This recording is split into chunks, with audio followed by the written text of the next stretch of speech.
and I told her quite a story. Said I love her forevermore. But the trouble is I tell the same old story to every girl that walks through the door. You see the slicks start talking at you, honey.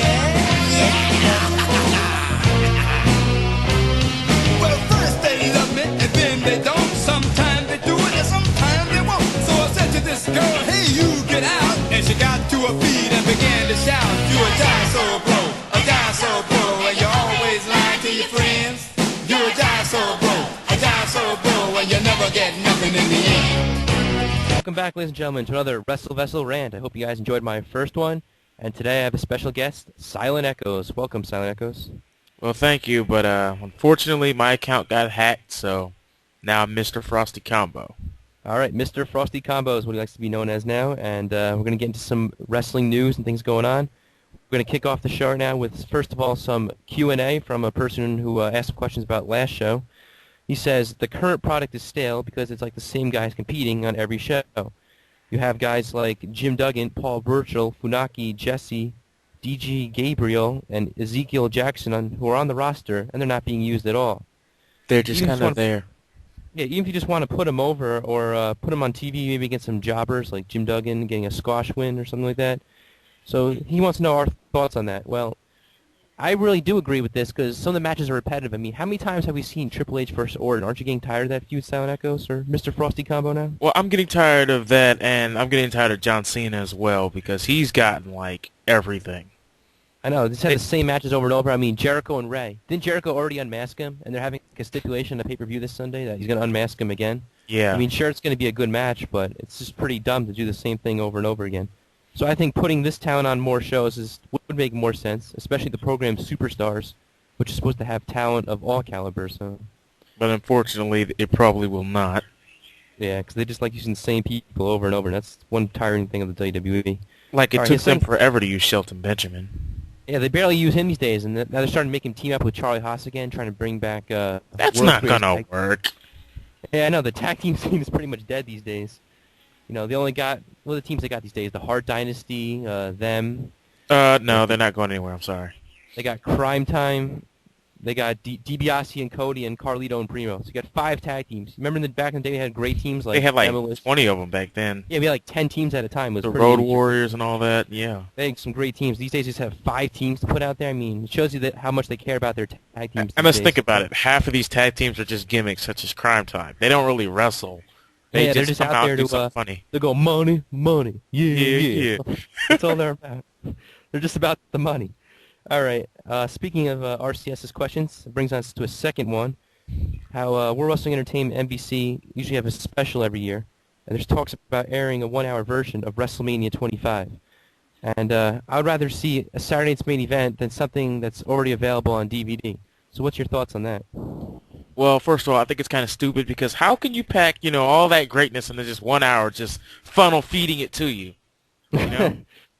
And if there's commercials in it, then it's really only like 45 minutes. Yeah, what do you think they would show from it? Like parts of Undertaker and Michaels or something? Or I don't even know exactly what they would show. So it'd probably be better, make better sense to show a Saturday night's main event. But something new. Their logic doesn't make much sense these days anyway. Hey, let's sell Raw to Donald Trump, the guy who shaved my head. Yeah, it's just pretty retarded. I don't know what they were thinking doing that. And then just they wasted time on that last night saying how, Trump will sell it back for double because McMahon's an idiot. Who else would buy that stupid crappy product for double than it's worth? They're probably going to try and work TNA into this somehow, saying TNA bought Raw. Now, someone told me, I don't really watch TNA much, but you know that new thing they've been doing, like saying like a countdown until the title match? Yeah. They steal that from TNA? That's what someone was telling me. They did kind of, but that's one thing that kind of shows how staged wrestling can be. I know, because they know exactly when it's going to happen, meaning the matches have to end at certain time frames. Yeah, they're like, this match has to end within 10 minutes or else this title match ain't going to... It's just retarded the way they do some of this stuff. All right, he had a third question, but I don't think it's that prevalent. He's just basically saying how WWE recently dug up on their Classics 24/7 a rare show called Donnybrook Theater. He's wondering if they could, air some rare stuff like a Boss Man Nails cage match or some stuff that they taped and never showed. I don't really know. I don't think that WWE really cares about digging out these rarities. They've done that in some recent DVDs, like the Rockers Heart Foundation title change, but personally I just don't think they care too much. All right, on to our next topic. Damian Demento sent me an email for my first show. He said this: I think you already have 3 or 4 times as many subscribers as I do. A suggestion, everybody likes passion, as long as it's real. My best work acting YouTube shoots are the best when I'm sincere. Good luck, do your homework, and take some chances. So what do you think of Damian Demento's words of wisdom to me? I've got to say one word. One word, actually.